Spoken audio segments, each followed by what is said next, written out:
अस्सलाम वालेकुम नाज़रीन, ख़बर और हक़ाइक़ के साथ मैं हूँ उमर ख़ताब। असद उमर वज़ीर ख़ज़ाना के ओहदे से मुस्ताफ़ी हो गए हैं। वफ़ाक़ी वज़ीर ख़ज़ाना असद उमर ने कहा है कि मईशत की बेहतरी के लिए मुश्किल फ़ैसले किए और नए वज़ीर ख़ज़ाना को भी मुआशी चैलेंजेस का सामना होगा। वज़ारत ख़ज़ाना के कलमदान से इस्तीफ़ा के ऐलान के बाद प्रेस कॉन्फ्रेंस में असद उमर का कहना था कि वज़ीर आज़म इमरान खान काबीना में रद्दोबदल करने जा रहे हैं। मुझसे पहली मरतबा वज़ारत से मुतालिक बात कल रात हुई है। काबीना में मज़ीद तब्दीलियाँ आज रात या कल तक मुतवक्के हैं।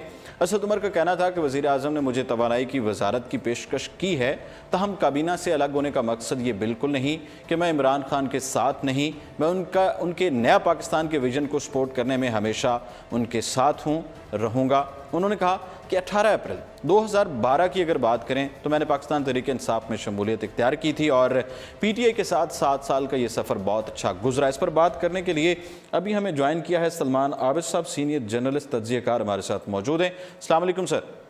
वालेकुम सलाम जी। सर, आज वज़ीर ख़ज़ाना असद उमर साहब ने इस्तीफ़ा दे दिया है अपनी वजारत से और तवानाई की वजारत की पेशकश की गई थी इमरान खान साहब की तरफ से, वो उनसे माज़रत कर ली गई है। किस तरह देख रहे हैं आप? देखिए, खबरें तो वजारतों में तब्दीली के हवाले से काफ़ी दिनों से चल रही थी और सिर्फ असद उमर तक महदूद नहीं थी। बहुत से वजीरों के कलमदान तब्दील करने की बातें हो रही थी, अगरचे हुकूमत इसकी तरदीद कर रही थी। ठीक है, लेकिन आज असद उमर के इस्तीफे के बाद ये बात साबित हो गई कि जो खबर आई थी वो काफ़ी हद तक दुरुस्त थी। और इमरान खान ने पिछले दिनों, आपको मालूम है कि पंजाब और फेडरल गवर्नमेंट के जो मिनिस्टर्स हैं उनकी परफॉर्मेंस की एक इंटरनल इवेल्युएशन करवाई थी और बहुत से वज़रा की कारकर्दगी से वो खुश नहीं थे। उसका इजहार उन्होंने उनके साथ निजी मुलाकातों में भी किया और काबीना के इजलासों में भी किया। तो अब मेरा ख्याल है कि एक ऐसे मौके पर असद उमर का इस्तीफा सामने आया है जब पाकिस्तान की मईशत भी बहुत बड़ी बीमार मईशत के तौर पर खड़ी है और दूसरी तरफ हम IMF से मामला तय करने के करीब जा चुके थे और असद उमर ने कहा था कि अगले हफ्ते ये मामला जो है वो तय हो जाएंगे। तो अब ऐसे मौके पे असद उमर का जाना और नए वजीर खजाना का आना और फिर इस मईशत को संभालना एक बड़ा चैलेंज होगा PTI की हुकूमत के लिए। चैलेंज होगा, जिस तरह आपने अभी बताया भी है कि काफ़ी चैलेंजेस हैं मईशत के हवाले से, तो वजूहात क्या बताई गई हैं? पहले तरदीदगी की गई थी PTI की तरफ से खबरों की कि कोई वजारत चेंज नहीं की जा रही वज़ीर ख़ज़ाना की, तो अब चेंज कर दी गई है। वजूहात कुछ सामने आई हैं? वजूहात तो बहुत सादा सी है और वजूहात ये है कि जो पिछले 8-9 महीने से PTI की हुकूमत चल रही है, इसमें ये परसेप्शन बिल्ड नहीं कर सके असद उमर साहब अपनी माशी टीम के साथ कि हुकूमत जो है वो एक दुरुस्त ट्रैक के ऊपर चल रही है। माशी हवाले से अगर से चैलेंजेस हैं लेकिन उसके बावजूद हम उसको डील करने में कामयाब हो जाएंगे और आगे आने वाले दिनों में हमें एक बेहतर मईशत मिलेगी। ये वो परसेप्शन होता है जो अमूमी तौर पर हुकूमतें बनाती हैं। अनफॉर्चुनेटली असद उमर अपनी कैबिनेट में और हुकूमत के अंदर रहते हुए इस तस्वर को उजागर नहीं कर सके और न सिर्फ उनके सियासी मुखालफिन बल्कि उनके सियासी हमायती भी और साथ साथ इंटरनेशनल जितने भी मालियाती इंस्टीट्यूशन है सब ये कह रहे थे कि पाकिस्तान की मईशत जो है वो दुरुस्त ट्रैक की तरफ नहीं जा पा रही, उसको एक रॉन्ग ट्रैक के ऊपर चल पड़ी है और आने वाले कुछ अरसे तक भी ये मईशत ठीक नहीं हो सकेगी। तो मेरा ख्याल है कि बुनियादी नाकामी तो यही है। दूसरी बात यह है कि एक वो कन्फ्यूजन का शिकार रही PTI की माशी अमूर की टीम के हमें IMF के पास जाना है या नहीं जाना। कभी कहते थे जाएंगे, कभी कहते थे नहीं जाएंगे, फिर जब गए हैं और फिर जो मामला तय हुए हैं सुना है कि बड़े सख्त हैं, तो आने वाले दिनों पे टैक्सेशन का जो सिस्टम है उसमें भी बेशुमार मुश्किलात देखने को मिलेंगी आम लोगों के तनाजुर में। तो मेरा ख्याल है दूसरा कॉन्टेक्स्ट ये है।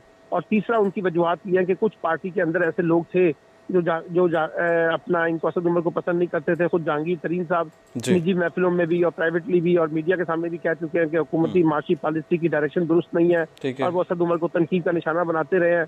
तो मेरा ख्याल है कि 3-4 वजूहात है जिसकी वजह से बहरहाल असद उमर का आज इस्तीफा सामने आया और उन्होंने बड़े वाज़ेह तौर पे जैसे कहा आपने, उन्होंने किसी और वजारत को लेने से इनकार कर दिया है और पार्टी के साथ ही अपनी लॉयल्टी जो है उसी को मेंटेन रखने की बात की है।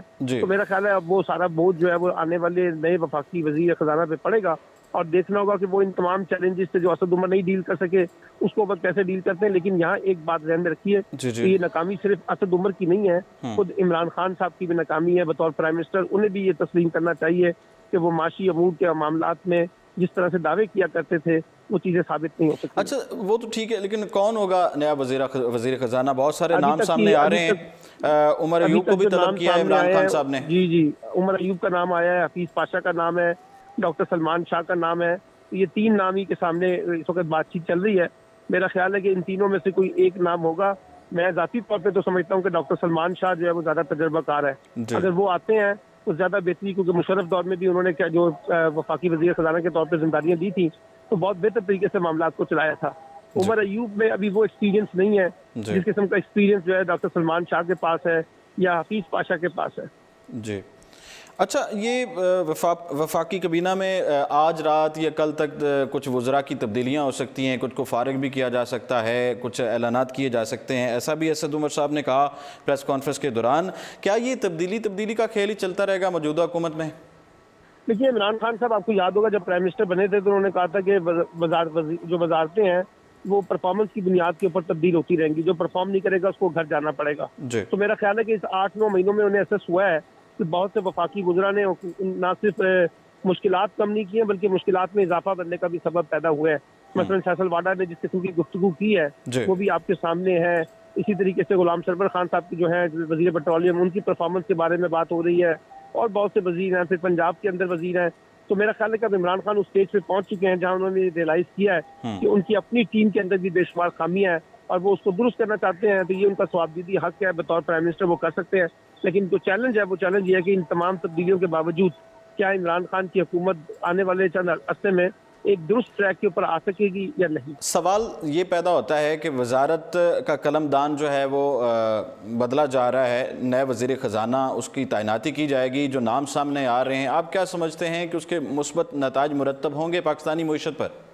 देखिए, फौरी तौर पर तो कोई भी मुस्बत नतीजा नहीं निकलेगा। ये जहन में रखिए, पाकिस्तान की मईशत इस वक्त एक बड़ी बीमार मईशत है और जिस तरह से साबका हुक्मरानों ने इस मईशत को छोड़ा है और जिस किस्म की इसहाकदार साहब की पॉलिसियां थी, खुद उस पर मुफ्ता इस्माइल साहब जो उनके वजीर खजाना थे बाद में आके उन्होंने भी इसहाकदार पे बहुत तनकीद की थी। और आज जो कुछ इस वक्त हुकूमत भुगत रही है उसकी एक बड़ी वजह जो है साबका हुकूमत की माशी पॉलिसियां भी है। इसलिए फौरी तौर पर अगर कोई समझता है कि जी इमरान खान की हुकूमत लोगों को रिलीफ दे सकेगी, मुश्किल है। अलबत्ता एक दुरुस्त ट्रैक जो है, एक दुरुस्त प्लानिंग जो है, दुरुस्त हिकमत अमली इख्तियार कर ली जाए तो उससे कम से कम भी मैं समझता हूँ 1 साल से पहले तो कोई भी माशी रिलीफ बड़ा लोगों को नहीं मिल सके। अच्छा, कुछ इस तरह की भी खबरें गर्दिश कर रही थी कि वज़ीर ख़ज़ाना का कलमदान जो है वो किसी टेक्नोक्रेट को भी दिया जा सकता है, कुछ इस तरह की है सदाकत खबरों में? देखिए, दिया जा सकता है क्योंकि अभी हुकूमत के अपने अंदर मैंने जैसे डॉक्टर सलमान शाह का कहा है वो कोई मेंबर पार्लियामेंट तो है नहीं, ना सेनेटर हैं, ना इस वक्त कौमी असम्बली के मेंबर हैं। अगर आप उनको देना चाहेंगे तो वो भी उसमें जा सकते हैं। फिर जो अपना हफीज पाशा हैं वो भी एक मुशीर के तौर पे काम कर रहे हैं, वो भी जा सकते हैं। ठीक है। तो ये तो हमारे यहाँ अमूमी तौर पे होता रहा है। अभी उनका शौकत तरीन का नाम भी सुनने में आ रहा है। तो ये सब वो लोग हैं जो टेक्नोक्रेट्स के नाम के ऊपर जो है ना हर हुकूमत को सर्व करते रहे और इकोनॉमिक्स की अलिफ बे भी जानते हैं, इंटरनेशनल मालियाती इंस्टीट्यूशन से भी इनके रवाबत अच्छे हैं और उनके साथ उनकी क्रेडिबिलिटी बनती है। तो लेट्स सी, देखना पड़ेगा कि वो किसको फैसला करते हैं, किसके हक में फैसला करते हैं और कौन क्या चीज़ निकाल के ऐसी चीज़ सामने लाता है जिससे मईशत को खड़ा किया जा सके। जी, बहुत शुक्रिया। सलमान आबिद साहब सीनियर जर्नलिस्ट तज्ज़ीकार हमारे साथ मौजूद थे और बात कर रहे थे वज़ीर ख़ज़ाना असद उमर के मुस्ताफ़ी होने के बाद की सूरत हाल की। अपनी गुफ्तगू के दौरान असद उमर ने जो कहा कि पाकिस्तान तहरीक इंसाफ और उनके नौजवान कारकुनों का शुक्रिया अदा किया है मैंने और करता रहूँगा, और कहा कि इन सब के बगैर आज इमरान खान वज़ीर आज़म और असद उमर वज़ीर ख़ज़ाना नहीं हो सकते थे। मईशत के हवाले से उनका कहना था कि हुकूमत बनने के वक्त जहाँ मईशत खड़ी की थी और वो पाकिस्तान की मईशत की बदतरीन सूरत हाल थी और इससे निकलने के लिए मुश्किल फैसले किए गए जिससे अदाद शुमार में बेहतरी भी आई, लेकिन इसका मतलब ये नहीं है कि अब मईशत के बहुत अच्छे हालात हो गए। जो नया वज़ीर ख़ज़ाना आएगा वो भी एक मुश्किल मईशत को संभालेगा, उसके लिए भी इतना आसान नहीं होगा। असद उमर का कहना था कि मेरे ख्याल में वज़ीर आज़म के बाद वज़ीर ख़ज़ाना की नौकरी मुश्किल तरीन है, लेकिन मैं नए वज़ीर ख़ज़ाना के लिए उम्मीद करता हूँ कि उन्हें मुकम्मल हिमायत मिलेगी। उनका कहना था कि हम बेहतरी की तरफ जा रहे हैं, मईशत में बड़ी जान है, सिर्फ थोड़े मुश्किल फैसलों और सब्र तहम्मुल की ज़रूरत है। अगर हम ये फैसले नहीं करेंगे, जल्दबाजी करेंगे तो मईशत का खाई में गिरने का दोबारा ख़तरा है। हमें आने वाले फैसलों के साथ खड़े होने की ज़रूरत है। कोई ये तवक्को नहीं करे कि मौजे होंगे और दूध की या शहद की नदियाँ बहेंगी। इस मौके पर सहाफ़ियों के सवालात के जवाब देते हुए उनका कहना था कि मैं मुश्किल फ़ैसले लेने से घबराता नहीं हूँ। हम IMF के प्रोग्राम में जा रहे हैं, आइंदा बजट पर उसका असर होगा, लेकिन ये मुश्किल बजट होगा और मुश्किल फ़ैसले करने का इस्तेहकाक नए वज़ीर ख़ज़ाना के पास होना चाहिए। एक सवाल के जवाब में मजीद उनका कहना था कि मैं साजिशों का हिस्सा बनने नहीं बल्कि मुल्क की मईशत की बेहतरी के लिए आया था। मुझे इस बारे में इल्म नहीं कि कोई साजिश हुई है या नहीं। कप्तान ने मुझे कहा कि मैं आपको इस रोल में देखना चाहता हूं, लेकिन मेरे हिसाब से ये मुनासिब नहीं था, इसलिए उनसे इजाज़त ले ली। ताहम हम उनकी हिमायत जारी रखेंगे। मुस्ताफ़ी वज़ीर ख़जाना का मजीद कहना था कि पाकिस्तान के वज़ीर ख़जाना की जिम्मेदारी मुल्क के 21 करोड़ अवाम पर है। मैं पाकिस्तान के अवाम का कचूमर निकालने के लिए नहीं आया और हमने ये करके दिखाया है। IMF का मुआहदा जिन बुनियादों पर हुआ वो बहुत बेहतर हैं। मजीद कहा कि मुझे यकीन है कि नया पाकिस्तान बनेगा और इमरान खान उसकी क़यादत करेंगे। मैंने कभी शर्त नहीं रखी कि मुझे वज़ीर बनाया जाए। जब मैंने नौकरी छोड़ी थी उस वक्त तो तहरीक इंसाफ पार्लियामेंट ही नहीं थी। बेहतर पाकिस्तान के लिए मेरी खिदमात कुर्सी पर मुनसर नहीं थी। तहरीक इंसाफ को खैरबाद कहने के हवाले से उन्होंने वाज़ेह किया कि मैं जमात को नहीं छोड़ रहा। मेरा यकीन है इमरान खान नया पाकिस्तान बनाने में कामयाब होंगे। इस मौके पर उन्होंने यह भी बताया कि वज़ीर आज़म इमरान खान से मेरी जो बात हुई है उसके मुताबिक आज रात या कल तक काबीना में जो तब्दीलियाँ करना चाहते हैं उसका ऐलान हो जाएगा। गुफ्तगू के दौरान उनका यह भी कहना था कि मईशत मुश्किल दौर से गुजर रही है, एक नई टीम आकर काम करेगी तो हो सकता है बेहतरी जो है आ जाए पाकिस्तानी मईशत में। अपनी कारकर्दगी से मुतालिक सवाल पर असद उमर का कहना था कि बहरानी सूरत हाल के बावजूद पीपल्स पार्टी मुस्लिम लीग नून के दौर के पहले 8 माह और हमारी कारकर्दगी का मुआजना कर लें तब भी इमरान खान की हुकूमत ने बेहतर कारकर्दगी दिखाई। वाज़ेह है कि अब से कुछ देर कबल वज़ीर ख़जाना असद उमर ने समाजी राबतों की वेबसाइट ट्विटर पर अपने इस्तीफ़े का ऐलान किया था आज, और एक ट्वीट में असद उमर ने यह भी कहा था कि वज़ीर आज़म इमरान खान काबीना में रद्दोबदल के नतीजे में चाहते हैं कि मैं वज़ारत ख़जाना की जगह तवानाई का कलमदान संभाल लूँ, लेकिन मैंने फैसला किया है कि मैं काबीना में कोई भी ओहदा नहीं संभालूंगा। उन्होंने कहा कि मेरा मानना है कि इमरान खान पाकिस्तान की वाहिद उम्मीद हैं और इंशाअल्लाह नया पाकिस्तान ज़रूर बनेगा। यहाँ ये बात काबिल ज़िक्र है कि असद उमर की जानिब से ये फैसला एक ऐसे मौके पर किया गया है जब गुज़श्ता हफ्ते ही वो इंटरनेशनल मॉनिटरी फंड IMF से बेल आउट पैकेज पर गुफ्तगू के लिए वाशिंगटन गए थे और उनकी वहाँ आलमी बैंक के हुकाम से मुलाकातें भी हुई थीं।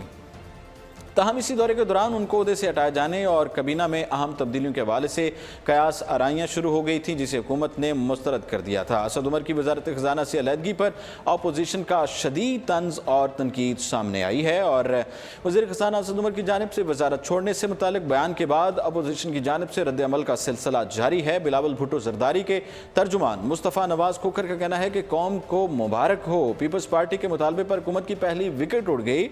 इमरान खान हुकूमत की मजीद विकेटें भी जल्द गिर जाएंगी और हुकूमत की पूरी टीम 50 ओवर से बहुत पहले पवेलियन लौट जाएगी। तर्जुमान बिलावल भुट्टो जरदारी ने कहा कि इमरान खान ने मुल्क को बदतरीन बहरान में धकेल दिया है। मुआशी बहरान के बाद मुल्क में गवर्नेंस का बदतरीन बहरान पैदा हो गया है। सिलेक्टेड वज़ीर आज़म से ना मईशत चल रही है और ना खारजा अमूर चलाया जा रहा है। तर्जुमान मुस्लिम लीग नून मरियम औरंगज़ेब ने भी लब कुशाई कर दी। रद्द अमल में कहा कि अगर हुकूमत की पॉलिसियाँ बहुत अच्छी थी तो फिर असद उमर को वज़ारत ख़जाना छोड़ने का क्यों कहा गया। मरियम औरंगज़ेब ने मजीद कहा कि असद उमर का जाना इस बात का सबूत है कि इमरान खान की मुआशी पॉलिसियाँ नाकाम हो चुकी हैं। असल मसला असद उमर नहीं बल्कि वज़ीर आज़म इमरान खान खुद हैं। मुस्लिम लीग नून के सेनेटर आसिफ करवानी ने भी अपने बयान में कहा कि बड़ी देर की मेहरबान आते आते PTI की पहली विकेट गिर गई। असद उमर ने मईशत का बेड़ा गर्क कर दिया। ये लोग मुल्क चलाने की अहलियत और काबिलियत नहीं रखते हैं। सेनेटर आसिफ करवानी का मजीद कहना था कि असद उमर ने गरीब आवाम के लिए रोटी कमाना मुश्किल बना दिया। उनकी नातजुर्बाकारी से महंगाई हुई, डॉलर की कीमत में इजाफा होगा। सवाल ये पैदा होता है कि कौन होगा नया वज़ीर ख़जाना। उम्मीदवारों के नाम भी सामने आए हैं और असद उमर के बाद वज़ारत ख़जाना के अमूर चलाने के लिए जो उम्मीदवार हैं उनके नाम सामने आए हैं। ज़राए ने बताया है कि साबिक़ वज़ीर ख़जाना शौकत तरीन को मुशीर ख़जाना मुकर्रर किए जाने का इम्कान है, ताहम उन्होंने ये ओहदा लेने से इनकार भी कर दिया है। वज़ारत ख़जाना के अमूर को चलाने के लिए साबिक़ वज़ीर ख़जाना डॉक्टर हफीज़ पाशा, सलमान शाह और स्टेट बैंक के साबिक़ गवर्नर इशरत हुसैन मजबूत उम्मीदवार हैं। ज़राए का कहना है कि डॉक्टर इशरत हुसैन ताजर बरादरी के लिए भी काबिल कबूल हैं। वो इस वक्त वज़ीर आज़म इमरान खान के मुशीर बराए इदारा जाती इस्लाहात और किफ़ायत शियारी हैं। मुशीर ख़जाना की मुतवक्के फ़हरिस्त में साबिक़ वज़ीर ख़जाना डॉक्टर हफीज़ शेख का नाम भी शामिल है। वो पीपल्स पार्टी के दौरे हुकूमत में वज़ीर ख़जाना रह चुके हैं। बात करें, वज़ीर आज़म ने मकरान कोस्टल हाईवे दहशतगर्दी वाक़े पर रिपोर्ट तलब कर ली है। बड़ा अफसोसनाक ये वाक़या पेश आया था पाकिस्तान में बलूचिस्तान में। वज़ीर आज़म इमरान खान ने मकरान कोस्टल हाईवे पर दहशतगर्दी की सख्त मजम्मत करते हुए हुकाम से वाक़े पर रिपोर्ट तलब की है। वज़ीर आज़म इमरान खान ने अपने बयान में कहा कि मकरान कोस्टल हाईवे के वाक़े में बेगुनाह अफराद को निशाना बनाया गया। मुलव्वस अफराद को कैफरे किरदार तक पहुँचाने के लिए हर मुमकिन इकदाम किए जाएँ। वज़ीर आज़म ने दहशतगर्दी के वाक़े पर हुकाम से रिपोर्ट तलब करते हुए वाक़े के मुतासरीन के ख़ानदानों से इज़हार हमदर्दी भी किया है। और याद रहे कि मकरान कोस्टल हाईवे पर नामालूम अफराद ने मुसाफिर कोच से शनाख्त के बाद 14 अफराद को दूर ले जाकर फायरिंग करके कत्ल कर दिया था। नाज़रीन, ये था आज का प्रोग्राम और इसके साथ ही उमर खताब को दीजिए इजाज़त और आप देखते रहिए उर्दू पॉइंट।